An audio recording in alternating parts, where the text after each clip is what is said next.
189 में श्रवण किया हमने, उपासना अनुसारे दत्ते भगवान फलम न तत्रा अपरितोष्यात् कस्यचित् साध लाभत। यहां से एक संशय आ जाता है, जब अवतारी में वैशिष्ट है, अवतारी श्री कृष्ण है, अवतार उनके रामदेव अवतार हैं, और सबको जो फल भी फल में वैशिष्ट है। जब फल में वैशिष्ट है तो क्या ऐसा तो नहीं क्या कि किसी को फल पाकर संतुष्टि हुई हो, किसी को नहीं हुई हो। हनुमान जी थोड़ा कम असंतुष्ट हो हैं, और क्या नाम है, लक्ष्मण आदि संतुष्ट हो, या अर्जुन कब संतुष्ट हो, उद्धव आदि संतुष्ट हो, ब्रज में यशोदा मैया के यशोदा सखा लोग कम संतुष्ट हो, यशोदा मैया आदि संतुष्ट हो, या गोपी आदि संतुष्ट हो। ऐसा तो नहीं है। तब बता रहे ऐसा बिल्कुल नहीं है। क्यों? उपासना अनुसारे दत्ते फल, भगवान उन भक्तों को उनकी उपासना के अनुसार फल प्रदान करते हैं। अतः न तत्रापि तत्र अपरितोष सात, अपरितोष न परितोष माने संतुष्टि, और लग जाए तो असंतुष्टि। कैसे? साध्य लाभद कस्यचित्, अपने अपने रस के अनुसार भगवान की सेवा करके जो उन्हें साध्य प्राप्त होता है, फल प्राप्त होता है, उसको पाकर के कस्यचित् किसी का भी मन में असंतोष नहीं रहता, सब संतुष्ट रहते हैं। अब क्यों रहते हैं? आपत्ति करे, भगवान तो सर्वज्ञ शिरोमणि है, परम दयालु है, तो अपने समस्त सेवकों को उत्कृष्ट फल प्रदान क्यों नहीं करते? क्यों दास्य प्रेम दे देते हैं, किसी को वात्सल्य दे देते हैं, किसी को सखे दे देते हैं। जब सिद्ध हो गया मधुर रस ही जय उज्ज्वल रस सरबरस सार। उज्ज्वल रस किसे कहते हैं? मधुर रस, उज्ज्वल रस कहा गया। जितने रस है उनमें उज्ज्वल रस क्या है? उज्ज्वल रस समस्त वस्तु का सार है, मधुर रस। उसमें फिर परकीय रस, फिर उसमें फिर मंजरी भाव। तो सबको ये प्रेम देते क्यों नहीं है? ऐसा उन्होंने तारतम्य क्यों, भेद क्यों रखा है? दयालु से कहते हैं सबको समान फल प्रदान करे, किसी को छोटा फल, किसी को बड़ा फल। ये पक्षपात पक्षपात क्यों दिखाई पड़ रहा है? और ऐसे फल पाकर के क्या उनमें आपस में ईर्ष्या द्वेष नहीं होता उनमें?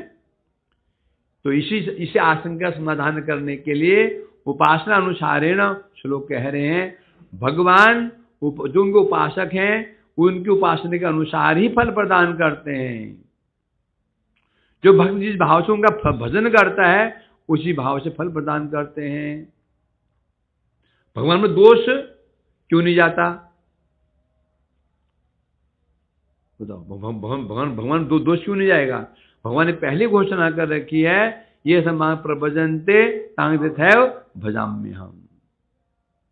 जो मेरे शरण में जैसे आएगा, जिस भाव से आ गया, उसी भाव से मैं उसकी भजना करता हूं, उसकी इच्छा पूरी करता हूं, फल प्रदान करता हूं। तो अब यदि ये कहो ठीक है, तो ये तारतम्य है, परस्पर तारतम्य है। शांत रस के फल से दास्य रस का फल, दास्य रस से अधिक क्या? सख्य रस, उससे वात्सल्य मधुर। तो ये तारतम्य है, किसी में सुख अधिक है, किसी में सुख कम है। तो इससे ऐसा क्या ऐसा नहीं है? जिसको कम सुख मिल रहा है वह असंतुष्ट हो, जिसे पूरा सुख मिल रहा है वह संतुष्ट हो, ऐसा नहीं है। इसके लिए कहते हैं नहीं। क्यों? भगवान द्वारा प्रदान किए गए साध्य फल, जो भगवान साध्य फल प्रदान करते हैं, उस सुख में किसी को भी अतृप्ति नहीं होती। कहाँ मथुरा? अच्छा, आरती उर्ती ले जाओ, आरती माला लेकर के। तो क्यों चला है? बोले तुम रिसीव करने जा रहे हो उनको, अभिनंदनम सुस्वागतम।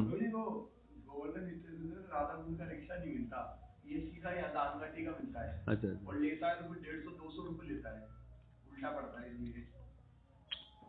तो इसलिए कह रहे हैं यहाँ पर ऐसा बिल्कुल नहीं है। फल में तारतम्य रहने पर भी असंतोष की संभावना बिल्कुल नहीं है। किसी को भी असंतोष नहीं होता, ना परितोष, कोई भी असंतोष नहीं रहता, सब परितृप्त रहते हैं। क्यों? जैसे फल के क्योंकि जैसे फल के आश्रय भजन करते हैं, वो दास्य रस का भक्त क्यों भजन क्यों कर रहा है? किस भाव प्राप्त करने के लिए? दास्य रस प्राप्त करने के लिए ही भजन कर रहा है। शक्कर रस का भक्त वो क्यों भजन कर रहा है? शक्कर रस की सेवा प्राप्त करने के लिए कर रहा है। बस जब उसको इच्छित वस्तु मिल रही है, इच्छित वस्तु मिल रही है, तो असंतुष्ट कब होगा? असंतुष्ट क्यों होगा? असंतुष्ट कब होता है? इच्छित वस्तु ना मिले तो है? हाँ। अतः अपने साधन का फल प्राप्त करने से जो साधक भगवान के भक्त हैं, साधक भक्त हैं, अपने साधन का फल प्राप्त करके किसी के चित्त में संतुष्टि बिल्कुल नहीं रहती।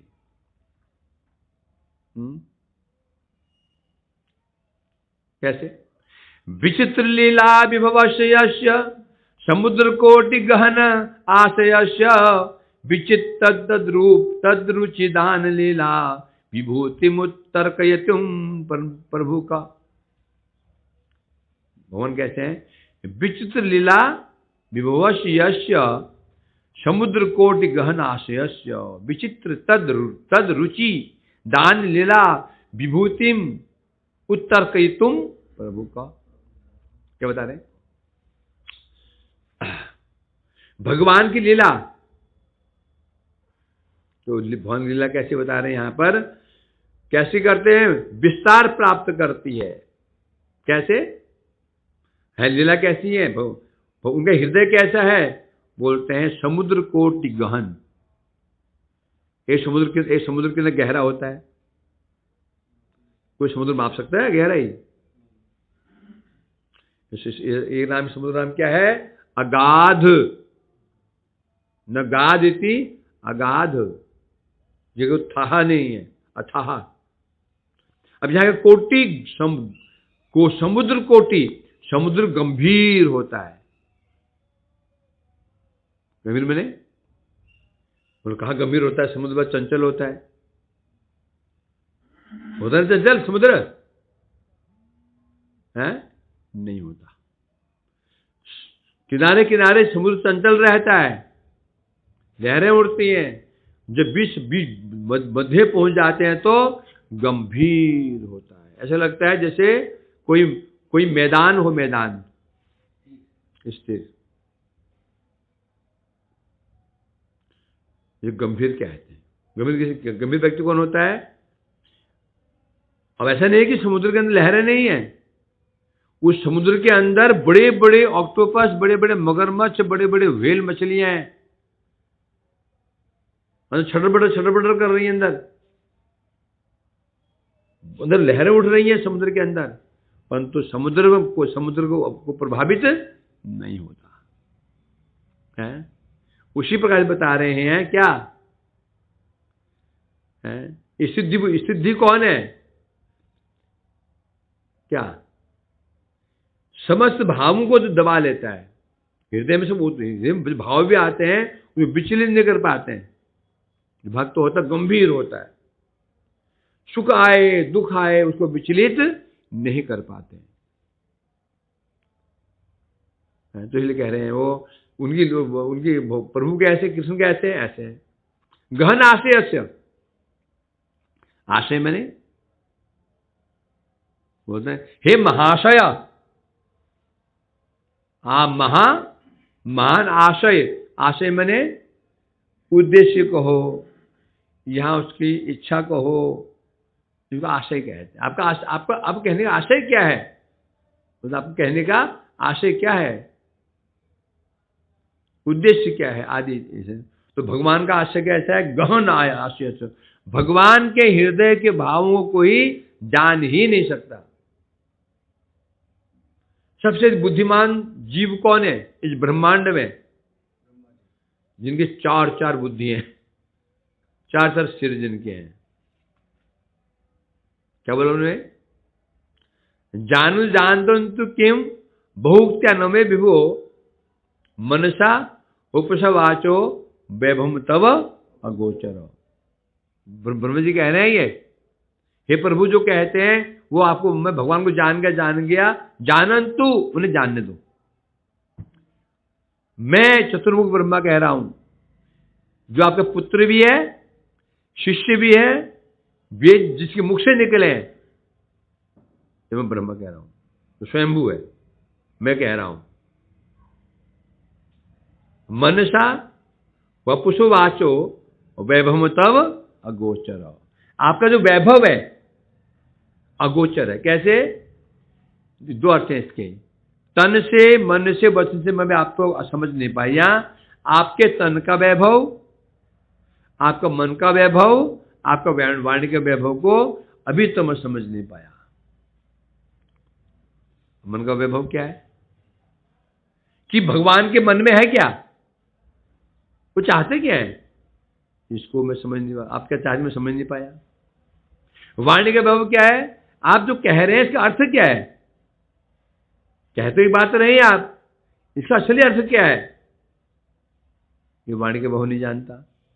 और तन का वैभव, तो जो भगवान का मैं तो सामने खड़ा हूं, क्यों बोल रहे हो ऐसे, मैं आप तन के वैभव को नहीं जान पाया, प्रभु ये तो समझ नहीं पा रहा हूं मैं। कभी तो आप अकेले दिख जाते हैं, भाई भी डरे हुए हैं, चेहरा पीला पड़ा हुआ, हाय बछड़े कहाँ गए, हाय बच्चे कहाँ गए, अब मैं ब्रजवासी क्या मुंह दिखाऊंगा। बोले कृष्ण बछड़े कहाँ, बच्चे कहाँ हमारे, क्या उत्तर दूंगा। और डरे हुए, शरीर कांप रहा है, हाथ में वो दही भात रखा हुआ है, वो हाथ में ऐसे पड़ा हुआ है, यहाँ खोज रहे, वहां खोज रहे, यहाँ खोज रहे, वहां खोज रहे। फिर अगले पल में क्या देख रहा हूं, जितने बछड़े बच्चे हैं सब चतुर्भुज। फिर क्या देखा मैंने, सब बछड़े बच्चे आप बन गए हो, समझ नहीं पाया। तो सोचो ब्रह्मा ही नहीं जान पाए, तो जो मूर्ख सोचता है हम शास्त्र पढ़ करके बहुत जान लेंगे, कुछ बड़ा महामूर्ख कोई होगा, है मूर्खम महामूर्खम, जो सोचता है। तो इसलिए कह रहे हैं यहां पर, विचित्र तद रुचि दान लीला विभूतिम उत्तर कयतुम प्रभु का। अब हम बता रहे हैं, तो भगवान का आशय क्या है, उद्देश्य क्या है, कि भगवान भक्तों के हृदय में पृथक पृथक रुचि प्रदान करते हैं। क्यों करते हैं, सब तो उनके अंश ही है ना, सबके हृदय में एक ही प्रकार की रुचि प्रदान कर देते हैं। किसी में दास्य रस की रुचि, किसी वात्सल्य की, किसी शक्ति की, क्या है सब, सबको समान क्यों नहीं कर दिया है। तो ये कह रहे हैं यहां पर, भगवान ने ऐसे क्यों किया, बोलते हैं इसको, ये जो भगवान ने विभिन्न विचित्र रुचि दान जो लीला की, ये लीला भगवान की है। क्या है, भगवान का सबको लीला, हंसना लीला, रोना लीला, खाना लीला, सोना लीला, असुर मारना लीला, चलना लीला। तो भगवान ने जो दान लीला की, कौन सी दान लीला हुई है, अलग अलग रुचि दान लीला भगवान ने जो की, ये जो विभूति भगवान की, ये लीला विभूति है। कौन सी लीला विभूति, कौन सी लीला विभूति, रुचि दान लीला, विचित्र विचित्र जो अलग अलग रुचियां भगवान दान किए अपने जीवों को, दान लीला जो है, इसकी विभूति को उत्तर के तुम प्रभु का, क्या उत्तर के तुम प्रभु का, तर्क के द्वारा इसे कौन कोई भी, अर्थात कौन जान सकता है, अर्थात कोई नहीं जान सकता। क्या हुआ? जब जीव प्रकट हुआ था सर्वप्रथम, तभी भगवान ने सबको प्रदान कर दिया। निश्चित अंशित तो उसका, उनका अंशित्व है। अब कब क्या, ये मुझे ये नहीं पूछना, मैं कहूँगा वहाँ जब पूछ लो, इसे ब्रह्मा भी नहीं जानते हैं। हाँ, वो सामने बैठे हैं, पूछो उनको, हैं बैठे ना, बैठे हो नहीं, वो अभी बिजी है। अच्छा, तो इसे तर्क के द्वारा, उत्तर की तो मतलब तर्क के द्वारा इसको कोई भी नहीं समझ सकता। अर्थात कौन समझ सकता? तर्क मतलब अपनी बुद्धि के द्वारा है, कोई इसको समझ नहीं सकता। टीका में कह रहे हैं, यदि कोई आपत्ति करे, प्रभु तो समस्त ज्ञानवान है, क्रिया शक्ति के प्रवर्तक हैं, ऋषिकेश है। भगवान कौन है? ऋषिकेश। इंद्रियों के मालिक हैं, मतलब इंद्रियों को कंट्रोल करने वाले हैं, इंद्रियों के चालक हैं, प्रवर्तक हैं। भगवान तो है ना।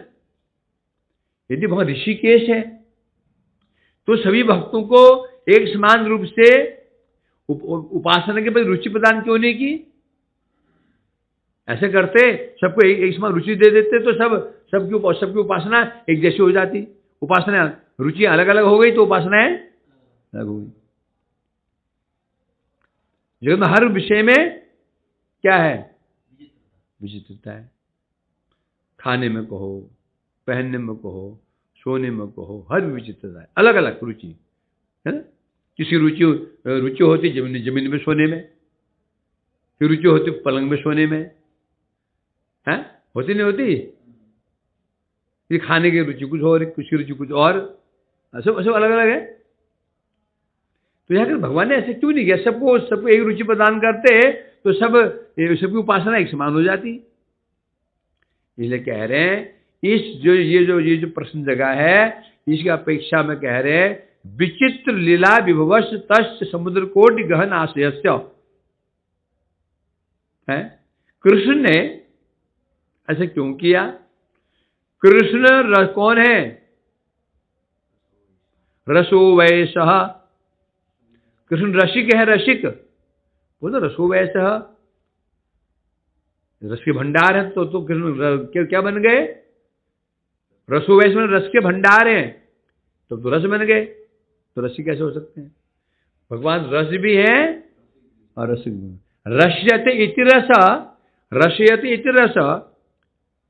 रस्यते इति रस मतलब जो रस साक्षात रस स्वरूप है। रस्यते मतलब जो रस आस्वादन करते हैं। दोनों रस भी है, रसिक भी है। जगत में ऐसा नहीं होता। रस अलग होता है, पीने वाला अलग होता है। भगवान रस भी है और रसिक भी है। ये विषय भगवान की है। वो रस कब है, रस कब है, रसिक कब है? माधव, भगवान रस कब है और रसिक कब है? भगवान रस कब है और रसिक कब है? क्या लगा? हाँ, जब भगवान अपने भक्त के प्रेम का आस्वादन करते तब वो रसिक होते हैं, और जब भक्त भगवान के माधुर्य का आस्वादन करते तब भगवान रस होते हैं। जब भगवान अपने भक्तों के प्रेम सेवा का आस्वादन करते हैं तब वो कौन है? वो भक्त क्या बन गए? रस, है ना। और जब भगवान भक्त को आस्वादन करते हैं तो भगवान क्या बन गए? रसिक, भक्त रस। जब भक्त भगवान का आस्वादन करते हैं, भगवान क्या बन गए? रस, और भक्त बन गए रसिक, बन गए ना। तो भगवान रस भी है और रसिक भी है। इसलिए कह रहे हैं यहां पर, तो इसीलिए रसास्वादन करने के लिए उन्होंने अपने भक्तों के हृदय में विचित्र विचित्र रुचियां प्रदान कर दी, भाव प्रदान कर दिए। इस प्रकार से अब जो लीला वैभव है, लीला वैभव उसको प्रकाशित किया। विशेषतः उनकी जो लीला विभूति है, जो वहां लीला विभूति है, इसको कोई व्यक्ति तर्क द्वारा, तर्क माने बुद्धि के द्वारा, नैवात्मा प्रवचन लभ्यो न मेधया, भगवान को प्रवचन के द्वारा कोई नहीं जान सकता, मेधया बुद्धि के द्वारा कोई नहीं जान सकता। बुद्धि माने तर्क, तर्क का आधार क्या होता है? बुद्धि। तो इस अपनी जड़ बुद्धि के द्वारा कोई भी व्यक्ति भगवान को नहीं समझ सकता, मतलब ये समझ नहीं सकता कि भगवान ने ऐसा क्यों किया है, ऐसे किया क्यों भगवान ने ऐसा, सबको अलग अलग रुचियां प्रदान क्यों कर दी? क्योंकि प्रभु का हृदय कैसा है? समुद्र कोटि गहन आशय भाव। महाप्रभु का जो हृदय है करोड़ों समुद्र के समान गंभीर है। जगत में होता ना, छोटा बच्चा ना, छोटा बच्चा, उसके हृदय के भाव को आप आसानी समझ जाओगे। बेटा तो क्या चाहिए, वो कपड़ कर ही नहीं सकता। हृदय में क्रोध भरा है, वो तुम उसको भी समझ जाओगे, प्रेम भरा है तो भी समझ जाओगे। होता है ना? जब वही बच्चा जब बन जाता है, बच्चा हो जाता है 15-16 साल का, अब समझ जाओगे हृदय में क्या है, तो भी समझ सकते हैं कुछ। जब वो शादी ब्याह बाल बच्चेदार बन गया, अब समझो उसको, अब समझो उसको, समझ सकते उसको, अब गंभीर हो गया वो, अब नहीं समझ सकते। बच्चा, छोटा बच्चा अपने भावों को छिपा नहीं पाता। क्रोध है उसको दिखा देता है, क्रोध भी है दिख जाता है। क्रोध है तो सामने बैठ जाएगा, मुंह फुलाकर बैठ जाएगा, बातें नहीं करेगा। समझो क्रोध है इसके अंदर। जब वही जब बड़ा हो जाता है, अब वो अपने भाव को छिपा लेता है, अब नहीं पकड़ सकते उसको। अंदर क्रोध भरा हुआ है, बाहर से मीठी मीठी बातें करेगा। करते हैं ना, करते हैं। तो भगवान का हृदय करोड़ों समुद्र के समान गंभीर मने आशय, उनके हृदय का आशय क्या है, भगवान चाहते क्या है, उनका उद्देश्य क्या है, इसे कोई व्यक्ति समझ नहीं सकता। अब बता रहे हैं तो जो भगवान ने विचित्र जो रुचियां प्रदान की, कारण क्या है? क्योंकि भगवान ने उन जीवों को, उन भक्तों को अलग अलग रुचियां प्रदान क्यों की? कारण क्या है? अब कह रहे हैं केवल एक कारण था, क्या? ऐसी विविध लीलाओं के द्वारा लीला माधुरी का आस्वादन का सुख प्राप्त होता है। भगवान कौन रसिक है, इसलिए उन्होंने रसास्वादन करने के लिए क्या किया? रसास्वादन करने के लिए विचित्र रुचियां प्रदान की भक्तों को, अलग अलग रुचियां। रसिक किसे कहते हैं? जो हर रस आस्वादन करेगा। रसिक मतलब हर रस का आस्वादन करेगा। केवल एक रसिक खा रहा है, समझो ये रसिक नहीं है। तो भगवान रसिक है, वो हर रस आस्वादन करना चाहते हैं। इसीलिए आस्वादन करने के लिए उन्होंने अपने भक्तों को अपनी विभिन्न रुचियां प्रदान की। और भक्त क्या करते हैं? अपने रुचि के अनुसार भगवान की करुणा का अनुभव करते हैं। अब भक्त क्या करता है? अब विभिन्न रुचि द्वारा उनकी सेवा करते हैं, और सेवा करें भगवान कैसे उन पर करुणा करते हैं, इस करुणा का अनुभव करते हैं। तो मने क्या होगा? आनंद दोनों को प्राप्त होगा, भगवान को भी और भक्तों को भी है। और विशेष बात क्या है बता रहे हैं, वो भक्त होते हैं ना, अपने अपने भाव को सर्वोत्कृष्ट मानते हैं। ये किसी के अंदर ये भाव रहा, मैं तो दास हूं, मैं छोटा हूं, और वो सखा बड़ा है, यदि ये भाव रहा तो समस्या खड़ी हो जाएगी, वहां पर आश्चर्य आ जाएगा। सभी लोग अपने भाव को उत्कृष्ट मानते हैं। हनुमान जी सोचते हैं क्या? मेरा रस सर्वश्रेष्ठ है। सखा सोचते हैं सख्य भाव उत्कृष्ट है, और मधुर रस सर्वोत्कृष्ट है शिव मानते हैं। मतलब यदि सोचा मेरा रस श्रेष्ठ है तो फिर तो क्या मतलब हुआ, उससे श्रेष्ठ नहीं है। यदि ऐसे मान तो समस्या खड़ी हो सकती है ना। तो जब तो ये ऐसा मैं समझ रहा हूं मेरा रस श्रेष्ठ है तो समझ क्या हुआ, उसका रस श्रेष्ठ नहीं है। यदि भाव आ गया तो क्या उसके अंदर कुछ तुच्छ उपेक्षा का भाव आएगा? तो हर पीछे बैठते ना, मुझे देख लिया दिखा पीछे कौन बैठा है, ठीक है ना।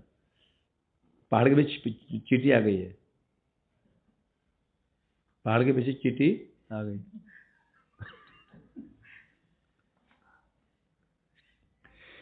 ये समस्या है। अब यहां क्या संशय आ गया? क्या संशय आया? तू क्या सोच रहा है? क्या संशय आया बता? ऐसा आ गया कि अपने रस को ही अगर श्रेष्ठ समझेंगे और दूसरे रस को ऐसा कुछ समझ, ये हुआ ना, मैं श्रेष्ठ हूं तो इसका अपोजिट भाव क्या है? और कोई श्रेष्ठ नहीं है। तो यदि ऐसा आ गया तो क्या हो जाएगा? मैं उनकी उपेक्षा करूंगा, उनका मेरे प्रति क्या भाव जाएगा? द्वेष आ जाएगा। ऐसा नहीं होता? तब कह रहे हैं सिद्धे तथाप्यत्र कृपा महिष्ठता यत् तारतम्य अपि स्वभावतः स्पर्धादिवृत निखिले यथा रुचि प्राप्य सेवा सुखम अत्यंत सीमगम। बोला ऐसा नहीं होता। क्यों नहीं होता? बता रहे हैं सिद्धे तथापि अत्र कृपा महिष्ठता यह तारतम्य अपनी स्वभावतः है, अपनी रुचि के अनुसार यथा रुचि मतलब जिसकी जैसी जैसी रुचि है। जो दासरस का भक्त उसकी रुचि क्या रहेगी? मैं प्रभु की चरण सेवा करूं, उनके हाथ जोड़े खड़ रहा हूं, आदेश पालन करूं बस। क्यों? प्रश्न ना पूछूं, जो कह दिया वो चुपचाप करो, हाथ जोड़े करो, उसकी रुचि इसमें है। और शंकरस की क्या रुचि है? भगवान से तर्क वितर्क करूं, खेलूं कूदूं, उनको कुश्ती लड़ूं, उनको हरा दूं, उनकी रुचि इसमें है। वात्सल्य से क्या रुचि है? मैं भगवान को ताड़न करूं, डांटू फटकारूं, शासन करूं, रुचि इसमें है। मधुर रस में क्या रुचि है? उनके साथ में लीला करूं, ये रुचि है ना। तो यहां कह रहे हैं यहां पर है? अब भगवान क्या करते हैं? सबको उनकी रुचि अनुसार फलदान करते हैं। फलदान करने पर भी कृष्ण की कृपा की परम महिमा स्थापित होती है, जब कृष्ण सबको अलग अलग फल प्रदान कर रहे हैं। और स्वभाव और नेचुरली हम विचार करेंगे तो शांत रस से दासरस श्रेष्ठ है। तो क्या यहां अंतर हो गया? दास से सख्य श्रेष्ठ है तो सख्य रस फल अधिक हो गया, वात्सल्य अधिक हो गया। दिख रहा है ऐसा? परंतु यहां भगवान की बता रहे हैं यहां पर क्या? उनकी कृपा की यही महिमा है कि सबको अलग अलग फल प्रदान करने पर भी किसी में संतुष्टि नहीं रहती। अर्थात फलगत तारतम्य रहने पर भी, तारतम्य किसमें यहां पर? तारतम्य किसमें? तारतम्य किसमें? तारतम्य भाव में है। तो भाव में तारतम्य रहा तो फल में तारतम्य रहेगा। क्या फल में तारतम्य हुआ, भाव में तारतम्य, क्योंकि भाव से क्या फल किसे मिलेगा? भाव से मिलेगा। जो भाव में तारतम्य तो फल में तारतम्य होना चाहिए है। तारतम्य रहने पर भी विशेष बात क्या है? भक्त अपने अपने भक्ति मार्ग के अनुवर्ती स्वभावशतः उपायन क्या बताइए यहां पर? स्पर्धा आदि वृत्ते निखिल यथा रुचि निस्वभावतः। भक्त का स्वभाव होता है, सबका स्वभाव होता है। एक गुंडे का स्वभाव होता है, भूतों का स्वभाव होता है, जानवरों का स्वभाव होता है, पशु पक्षियों का स्वभाव होता है, मनुष्य का स्वभाव होता है, साधु का स्वभाव होता है, राजनेता का स्वभाव होता है, क्रिकेटर का स्वभाव होता है, सबका स्वभाव। स्वभाव विहित कोई वस्तु हो सकती क्या है?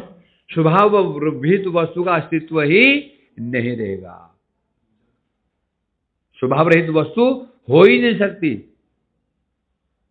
हो सकती क्या? स्वभाव रहित वस्तु हो सकती है? नहीं, क्योंकि वस्तु को प्रकाशित कौन करता है? कार्तिक वस्तु को वस्तु कौन प्रकाशित करता है? स्वभाव। क्योंकि मतलब प्रकाशित मतलब वस्तु को हम कैसे पहचानते हैं ये वो वस्तु है? कैसे? स्वभाव से पहचानते हैं। तो स्वभाव है वो, स्वभाव नहीं तो वस्तु कैसे हो सकती है? हो सकती है? तो इसे कह रहे हैं यहां पर, तो ये कह रहे हैं या क्या कहा जा रहा है? तो भगवान क्या करते हैं? उसी प्रकार से भक्ति मार्ग का अनुवर्ती स्वभावतः उसी प्रकार से भक्ति मार्ग का भी ये स्वभाव है। जो भक्ति मार्ग है इसका भी स्वभाव है। क्या स्वभाव है? स्पर्धा माश्चर्यादि दोष शून्य। भक्ति स्वभाव क्या है? क्लेशग्नि शुभधा। साधन भक्ति में ही है ये। भाव भक्ति ऊपर की बात है। साधन भक्ति में है ये। क्लेशग्नि शुभदा। क्लेश मने जितने प्रकार के अनर्थ हैं, काम क्रोध लोभ मोह मद मात्सर्य आदि साधन भक्ति में दूर हो जाते हैं। साधन भक्ति में दूर हो जाते हैं। और जो बात चल रही है, ये बात कहानी चल रही है, कम से कम भाव भक्ति है ना। तो इसे कह रहे हैं भक्ति का जो अनुवर्ती स्वभावतः भक्ति का जो स्वभाव, भक्ति का स्वभाव क्या है? स्वाभाविक रूप में जो भक्ति का जिसको भक्ति हो जाती है, स्पर्धा माश्चर्य दोष के अंदर दोष नहीं रहते हैं। न स्पर्धा रहती है न माश्चर्य। स्पर्धा माने स्पर्धा किसे कहते हैं? माश्चर्य में ईर्ष्या। स्पर्धा मतलब द्वेष, कंपटीशन। मुझे आगे निकल जाऊं, मुझे आगे निकल जाऊं, मुझे आगे निकल जाऊं, ये नहीं, ये उसमें नहीं होता। और जब स्पर्धा ही नहीं है, माश्चर्य का आश्चर्य क्या है? माश्चर्य कब होता है हमारे अंदर? स्पर्धा हो। यदि वे अपने आप संतुष्ट है तो जब कंपटीशन उसका नहीं तो ईर्ष्या क्यों होगी? ईर्ष्या कब होती है? जो कंपटीशन में आ जाता है। और कंपटीशन में कौन आएगा? कंपटीशन में कौन आएगा? जिसके अंदर अभाव है। कंपटीशन कौन आएगा?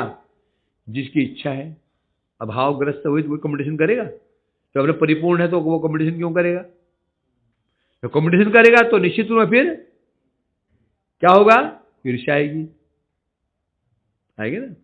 तो जो भक्ति का विषय जो भक्ति में आ जाता है उसके अंदर स्पर्धा ही समाप्त हो जाती है। माश्चर्य रहता ही नहीं है। नष्ट प्रायश उधरेशु नित्यम भागवत सेवया। क्या? नित्य काल भागवत की सेवा करने से क्या समस्त प्रकार के जितने भी क्या हैं अभद्र हैं, अभद्र कहने से जितने अनर्थ हैं सब नष्ट हो जाते हैं। सब नष्ट हो जाते हैं। अपराध फलम कोटम बीजम प्रोन्मुख कर्मेणे पर विलीयते विष्णु भक्ति ददात्व नाम। सब शास्त्र में दे रखा है। अपरारब्ध फलम बीजम कूटम फलोन्मुखम कर्मेणे परिविलीयते विष्णु भक्ति ददात्म नाम। जो विष्णु भक्ति में जो रत हो जाता है कर्मश, उसके सबसे पहले अपरारब्ध पाप नष्ट हो जाते हैं, फिर कूट नष्ट होते हैं, बीज नष्ट होते हैं और कर्म अंत में फलोन्मुखम, जो पाप फलोन्मुख हो चुके हैं जिसे हम कहते हैं प्रारब्ध, वो नष्ट हो जाते हैं। जब साधन भक्ति में स्थिति है जब उसको फल प्राप्त होगा, फल का प्राप्त होगा भावावस्था में। उससे भी भावावस्था में पूरा फल प्राप्त नहीं होगा। फल प्राप्त होता है प्रेम भक्ति में। भाव में क्या है? भाव भी है, कि भाव में निरंतर नहीं रहते। भाव में क्या होता है? भाव सेवा कर रहा है, वो भावना से सेवा कर रहा है, साक्षात सेवा नहीं कर रहा है। भाव सेवा प्रेम में क्या अंतर है? भाव सेवा में साक्षात सेवा नहीं है, मानसिक सेवा है। और प्रेम में क्या है? साक्षात सेवा है। यही कहा, जब सामान्य साधक जो साधन भक्ति कर रहा है उसके अंदर जब माश्चर्य आदि दोष नहीं रहते हैं, रहते ही नहीं है, ईर्ष्या नहीं होती, तो फिर जो ऊपर पहुंच चुके हैं, हनुमान हो गए, अर्जुन आदि हो गए, कि उनमें माश्चर्य रहेगा? ईर्ष्या रहेगी? नहीं रहेगी। एक तो कारण ये हुआ। दूसरा कारण क्या है? दूसरा कारण क्या है? सभी अपने अपने रस में तृप्त संतुष्ट हैं, सभी संतुष्ट, अपना संतुष्ट है।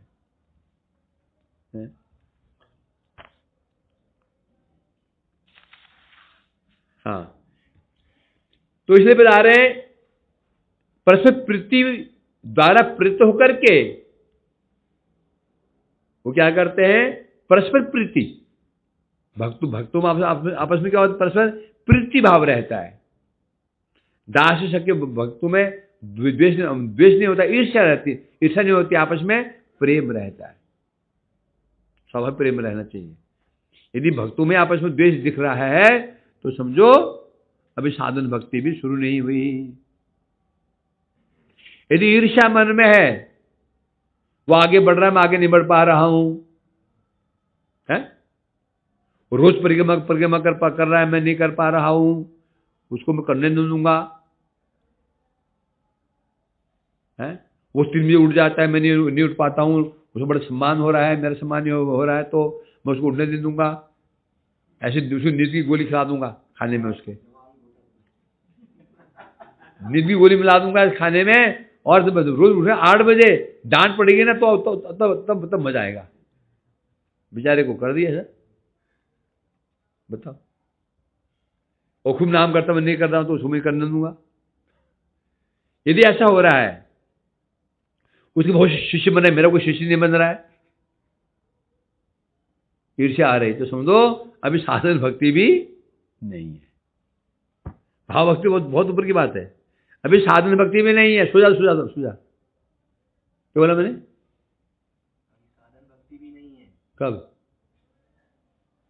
कब नहीं है? जब तक ये हमारे अंदर रहेगा कि हम दूसरों को ईर्ष्या करेंगे। जब तक ईर्ष्या भाव है हमारे अंदर, आशीर्वाद के एक भक्त तो अन्य भक्त से हो रही है, एक भक्ति ईर्ष्या अन्य भक्तों में आपस में दिख रहा है। यदि ये यहां कह रहे हैं, यदि ऐसे, तो ये समझो भक्ति का स्वभाव क्या है? भक्ति का स्वभाव यही है, जब आ जाएगा आपस में प्रेम बढ़ेगा, भक्तों में आपस में प्रीति भाव आ जाएगा। एक प्रीति भाव नहीं आ रहा है, ईर्ष्या द्वेष जन्म रहा है, तो समझो भाव भक्ति बहुत दूर की बात है, अभी साधन भक्ति भी शुरू भी नहीं हुई। साधन भक्ति पर है ना, साधन भक्ति शुद्ध भक्ति नहीं है, साधन भक्ति शुद्ध भक्ति नहीं है, भाव भक्ति शुद्ध भक्ति है। कैसी बात करता? आपने कहा था कि शुद्ध भक्ति 3 प्रकार की होती है, साधन भक्ति, भाव भक्ति, प्रेम भक्ति। साधन को भक्ति शुद्ध क्यों नहीं कह रहे हैं? साधन भक्ति जबरदस्ती का सौदा है। क्या है? संबंधी तो नहीं है, सेवा तो कर रहे हो, संबंध क्या है भगवान के साथ में? पता ही नहीं। तो भक्ति किसे कहते हैं? सेवा। और सेवा कब होती है? एक शेठ जी चौराहे पर खिचड़ी बांट रहे थे और लिखा था सेवा। तो मैंने कहा शेठ जी, ये जो भिखारी आप क्या लगते हैं? बड़ा गुस्सा है, मेरे क्या लगेंगे भिखारी लोग? हमने क्या लिखा है? सेवा। मैं सेवा कर रहा हूं। तो सेवा किसकी होती है? सेवा तभी तो सेवा है यदि संबंध है, तो संबंध रहित सेवा नहीं होती। समझ रहे हो कि नहीं? सेवा तभी सेवा कहलाती है जब सेवा तभी की सेवा कहलाती है जब प्रेम हो तो, और प्रेम से प्रेम कहलाता है संबंध हो तो। पहले क्या होगा? संबंध होगा, संबंध से प्रेम होगा, और प्रेम से सेवा होगी। ये सामान्य बात है ना। अब कुछ ने कहा मैं इसे बहुत प्रेम करता हूं, मैं क्या पूछूंगा? ये जी सामने जो वृद्ध व्यक्ति खड़े हैं ना, मेरा से बड़ा प्यार है, तो मैं क्या प्रश्न करूंगा?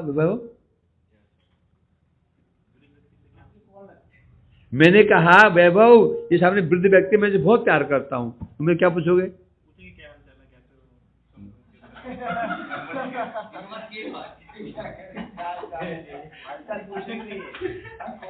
मैंने पूछा ये मैं बहुत प्यार करता हूँ, ये पूछ रहे हैं आपका हाथ चल गया है। आप पहुंच चिड़ियाघर से आए? नोएडा या फिर वो कलकत्ता वाले से?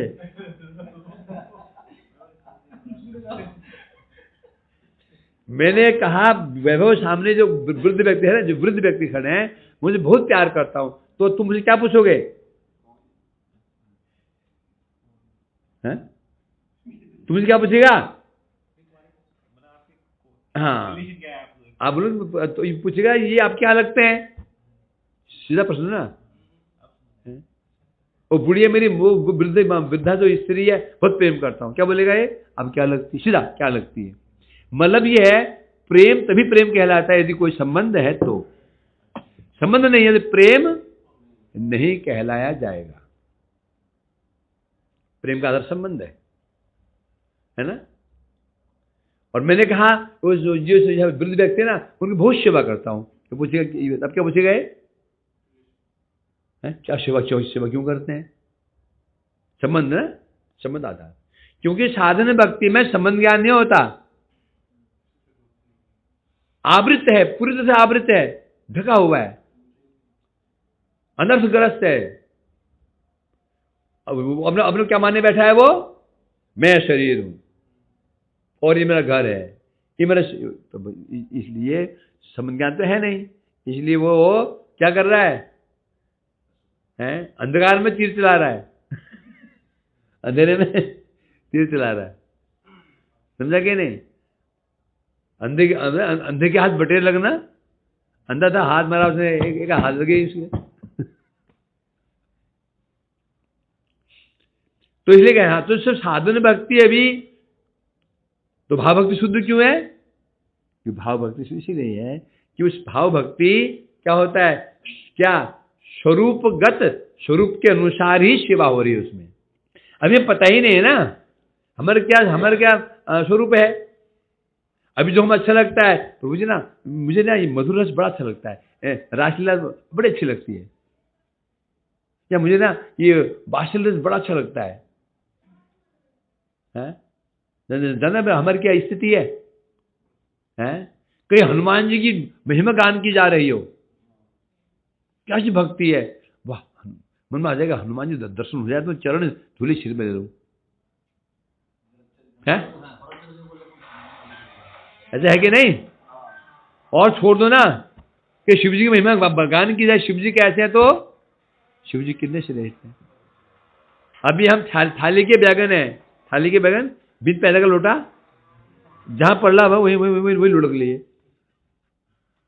इसलिए खतरा है, इस अवस्था में हमें सावधान रहना पड़ेगा। यदि सावधान नहीं रहेंगे तो भटकते भटकते कहां से कहां पहुंच जाएंगे। कि भाव पहुंच गए फिर तो चिंता, भटकने की चिंता ही नहीं है। अभी भटक सकते हैं कि अगर भाव तो निश्चित अभी पता ही नहीं मैं कौन हूं, इसलिए जहां कथा सुनते हैं हम उसी वैसे बनने चीज वैसे हो लेते हैं। तो इसलिए कह रहे हैं, तो जब भक्ति का जो प्रारंभिक अवस्था है साधन भक्ति, उसमें जब अनर्थ नाश हो जाते हैं, माश्चर्य आदि रोग हो जाते हैं, फिर तो भी जब फल मिलेगा, प्रेम फल मिल जाएगा, वही माश्चर्य रहेगा, ईर्ष्या रहेगी नहीं रहेगी, है ना। वहां क्या होता है, सभी भक्त अपनी रुचि के अनुसार श्रेष्ठ सेवा प्राप्त करते हैं। सभी, सबको जो सुख मिल रहा है, सबको चरम सुख मिल रहा है। चरम सुख क्या मिल रहा है? चरम सुख मिल रहा है, सबको चरम सुख मिल रहा है, सब संतुष्ट हैं। फॉर एग्जाम्पल, कोई कारखाना कंपनी है, वहां एक दरबान को भी उसको जो सैलरी 8,000 है, पूरी 8,000 मिल रही है। कलर की है 20,000, पूरी मिल रही है। तो दरबान भी संतुष्ट है, कर्मचारी भी संतुष्ट है, मैनेजर को मिल रहे 80,000, वो भी संतुष्ट है। फिर मैनेजर पर कौन होते हैं? डायरेक्टर है, उसको मिल रही है। सब क्यों है? अब देखो, सपोज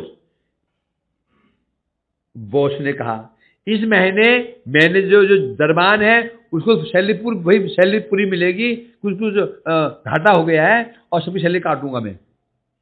दरबान को पूरी मिलेगी 6,000 रुपया, और जो मैनेजर है उसको पूरी नहीं मिलेगी, उसके मैं 5,000 काटूंगा। उसको मैं पिछले साल दे दूंगा, 5,000 काटूंगा। बताओ क्या होगा?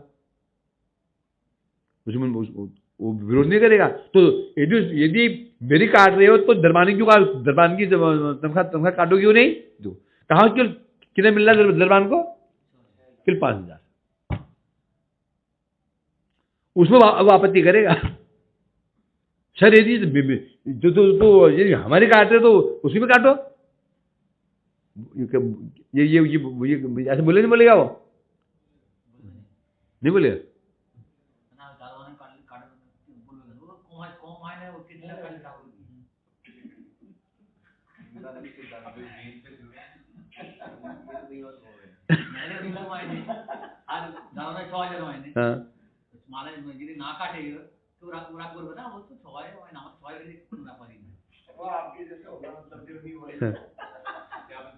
वो तर्क करेगा तो हमारी काटी तो आपने उसी की क्यों नहीं काटी? स्वाभाविक है। देखो ऐसे रहेगा, ये संसार ऐसा है। कहाँ केवल 5-6,000 मिल रहा है, उसको नहीं काटे, उसको जलन हो रही है। इस संसार में ऐसा होता है। परंतु वहां पर क्या है? सभी सब अपने आप में संतुष्ट हैं। समझे कि नहीं? यदि दरबान को पूरी 5,000 मिले, उसको 80,000 मिले, वो दरबान से द्वेष नहीं करेगा। यदि दरबान को हर महीने दरबान को पूरी मिल रही है, उसका हर महीने 5,000 कट रहा है ना, दरबान के पीछे पड़ जाएगा वो। दरबान के पीछे पड़ जाएगा वो। बड़ी विचित्र स्थिति है। कहाँ 6,000 रुपया, कहाँ 80,000 रुपया। परंतु यदि सबको बराबर मिले तो फुल सैलरी मिले तो सब संतुष्ट। तो उसी पर वैकुंठ में क्या, भगवान में क्या होता है? भगवत जगत में सबको फल अपने अपने रुचि अनुसार परिपूर्णतम मिल रहा है, 100% मिल रहा है, तो संतुष्ट है। नहीं तो आपस में ही क्या हो जाएगा? लड़ भिड़ेंगे।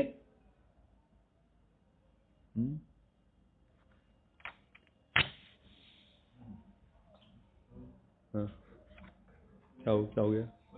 बोलना डेली। मैं ऐसा पूछ रहा था कि जो अनर्थग्रस्त जीव है, साधक जो पूरी तरह अनर्थ से डूबा हुआ है, भाव का कोई पता नहीं है, पता ही नहीं है ना, तो वो क्या उसको लोभ हो सकता है मगर उसके प्रति मन होगा? क्योंकि उसको तो अभी क्योंकि अनर्थग्रस्त है ना, तो उसको मधुरस अच्छा लगता है। क्यों अच्छा लगता है? उसको लड़की अच्छी लगती है, उसको स्त्री अच्छी लगती है, इसलिए इस रस में उसको रुचि अधिक होगी। कड़वा सच है ये? कुछ नहीं। यदि अनर्थग्रस्त जीव को रास अच्छा लग रहा है, कुंडली अच्छी लग रही है, इसके अंदर काम भरा हुआ है, उसकी रुचि उस रस में ऐसी रुचि हो रही है, वो चीज सुनने में उसको मजा आ रहा है, वो उसका आस्वादन कर रहा है। आपने एक बार बोला तो रूप सनातन में यही वाली बात की, पक्का है ये? वो अपनी अंदर की इच्छाएं पूरी करेगा ये चीजें बोल के। उसके लिए एज ए नॉवल है वो। क्या है? जो पिक्चर है ना, बुली फिल्म देखता ना, उसके लिए वैसे ही है वो। इतना ही है बस, इससे ऊपर कुछ नहीं है। अनर्थग्रस्त अवस्था में जो लीलाएं सुनता है और बड़े आनंद से सुनता है, चावल लेकर के, वो उसको भोग कर रहा है। क्या कर रहा है? भोग कर रहा है। यदि जब पढ़ रहा हो, जब देखेंगे शरीर में उसको उत्तेजना आ रही होगी, 100% है ये। जो व्यक्ति ऐसी लीला पढ़ रहा हो, यदि हम उसको मेडिकली हम चेक करेंगे, शरीर में उत्तेजना देखी जाएगी 100%। वो हार्ट बीट पढ़ोगे, हार्ट बीट तेज होगी। लगा लो, शब्द लगा लो। ऐसे नहीं होता, ऐसा ना होता हो तो परंतु संबंध ज्ञान हो जाए तो मैंने क्या उदाहरण दिया है? जवान लड़का है, बाहर से आया, कमरे में घुसा, उसकी मम्मी की उम्र 45 साल केवल है, बाप में 50 साल है, दोनों आलिंगनबद्ध हैं।